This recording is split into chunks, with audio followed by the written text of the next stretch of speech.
Hello and welcome to Last Week in Finance. Today is January 3rd of 2021. Happy New Year, everyone.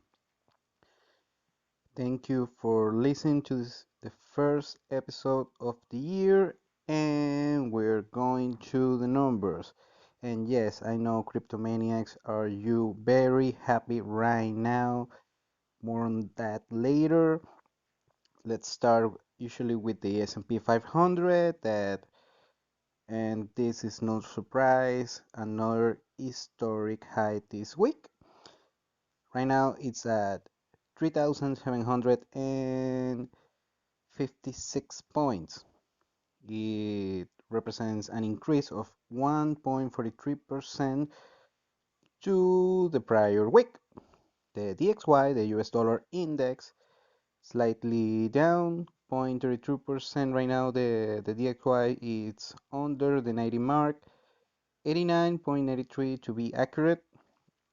Of course, gold went up this week, 0.92%. Right now, the ounce of gold is at $1,896 per ounce. Silver, of course, following the lead of gold, also went up 2.24% this week.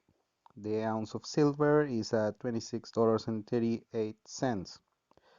Copper stay flat this week. The pound of copper is at $3.52. The West Texas Intermediate crude oil, the barrel right now it's at $48.27, relatively flat this week. Also flat the 10-year Treasury bond. Right now the yield is at 0.92%, almost same as last week. And of course, the big mover of this week was Bitcoin and also major cryptocurrencies. Right now, and last time I checked a few minutes ago, it was at $32,584. At some moment in this afternoon, the Bitcoin was over 34,000. Right now it's 32.5. That represents an increment of close to 25% over the prior week.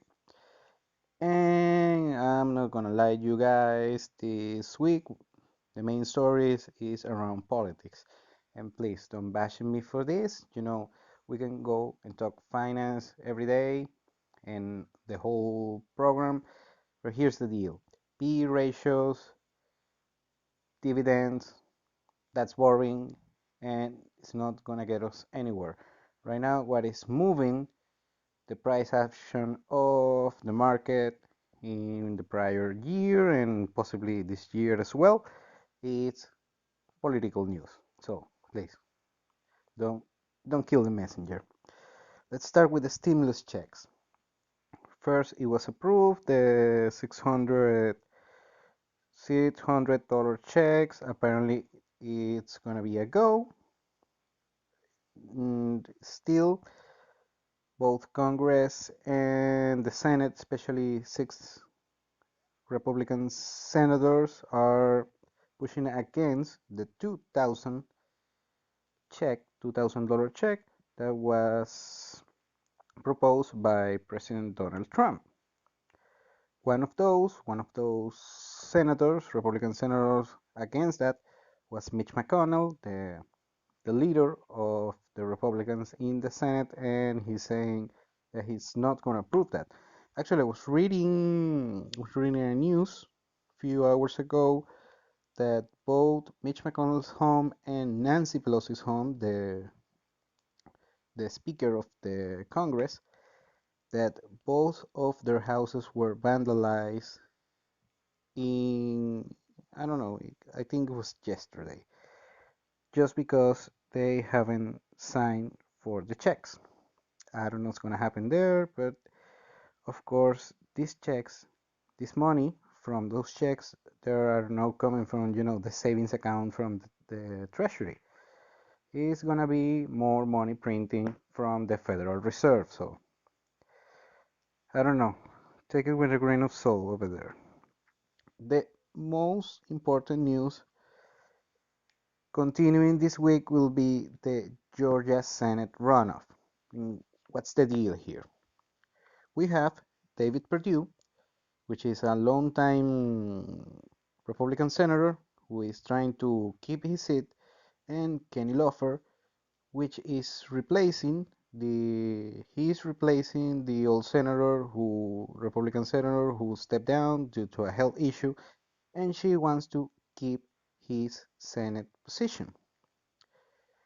We have two Democrats, John Ossoff and Raphael Warnock, who are trying to swag those two Senate positions and keep those positions to the Democrats. Remember, there is not a Democrat senator in Georgia since 2000, I believe. And here's the deal. Why is this so much important? Right now, the Republicans have 50 they have 50 seats on the Senate. It's 100. The 48, the Democrats. If the Democrats win both of these Senate positions, it will be a 50 split on the Senate, and the tiebreaker will be Kamala Harris. If that happens, the Democrats will control all branches of the government, the White House, Congress, and right now the Senate. Why this is a big deal?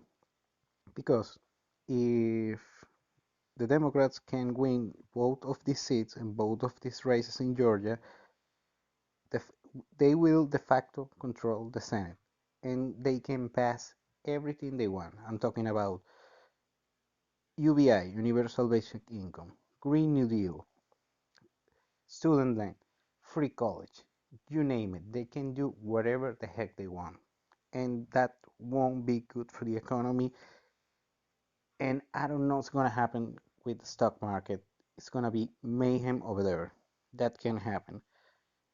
If you know me, you know I'm not neither a Democrat or a Republican, but I don't want that to happen.